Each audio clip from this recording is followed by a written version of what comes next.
Hey, what's up guys? It's the Seeker of Chaos, and welcome to...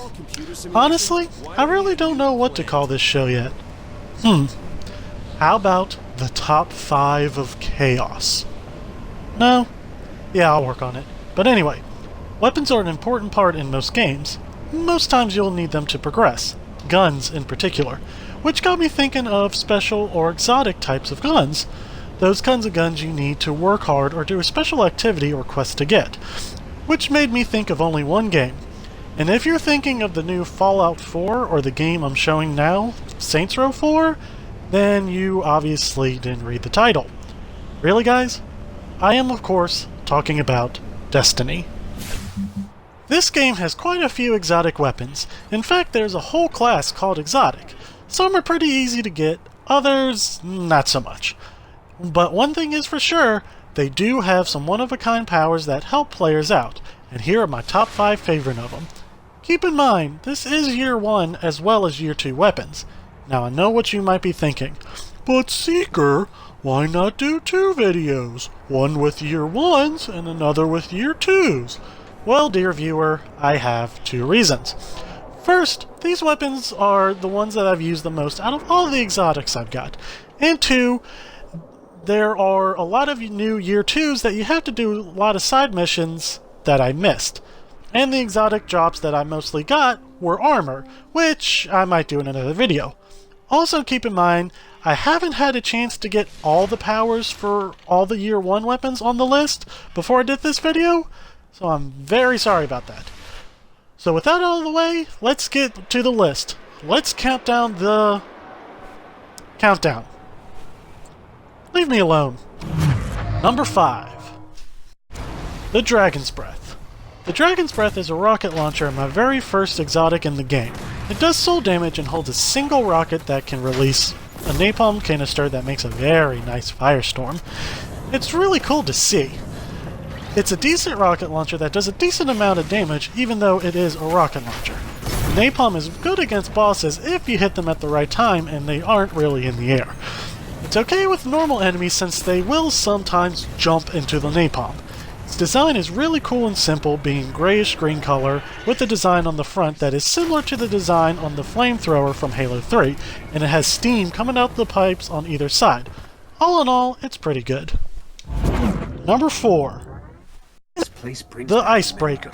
This is a totally kick-ass sniper rifle. It never needs ammo and its range and damage is awesome, as well as it can blow up enemies when they're killed by it. So I know what you're asking. But Seeker, if you think it's so cool, why is it number 4? Okay, maybe you're not, but still. While it has no need for ammo, it does only have 6 shots in the clip, and 1 shot takes about 7 seconds to come back, so it takes almost a minute to get a full clip, as well as it suffers from the one weakness that all sniper rifles have. It's useless when enemies are up close. But it is a good weapon, and it really does help. Number 3. The Pocket Infinity. This gun is fucking awesome. No, really, I love this gun. Of course, there are 2 more that I love more, but, you know, this gun is so much fun. It's a fusion rifle that can fire on full auto, and it can have infinite ammo of sorts. It has a chance to get ammo back in the clip if you miss a shot, which, the way fusion rifle shoots, is very possible. It shoots pretty fast and is pretty hard to handle while doing so, but it's still a fun gun. Not much left to say about it. Onwards! Number 2. The Sleeper Stimulant. Another fusion rifle, but there is something different about this one. Unlike most fusion rifles, which are normally special weapons, this one's a heavy weapon. This gun is one that can be obtained by a quest called the Sleeper Stirs. It's not a hard quest, and it is unlocked by getting 4 fusion rifle artifacts called, and forgive me for the way I say this, Davlin Ross 8711, and giving them to Banshee 44. Once you do, on the following 7th day of the month, a mission called The First Firewall unlocks. Just follow the steps, and you'll get the weapon. This is a cool gun that shoots a single beam instead of a spread like other fusion rifles. The beam can ricochet once on hard surfaces, but can be upgraded for allow multiple ricochets. If shot right, it can do more damage than most heavy weapons. And number 1 is Zalo Supercell, the best and most fun gun in the game. Supercell is an auto rifle that does arc damage, which makes it one of the very few primary weapons that have elemental damage.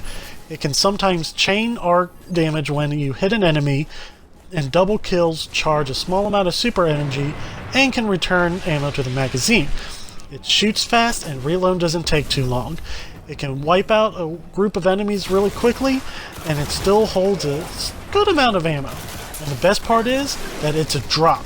Granted, you do need some luck to get it, but you won't have to wait for a quest or anything to get it. And Xur sometimes does sell it, but I still think it's the best gun in the game. Well, that's it for my list. Did your favorite exotic make the list? What's some of your favorites? Let me know in the comments and like and subscribe to my channel for more. I'll see you guys later. Vnok Tavitan, Seeker of Chaos, out!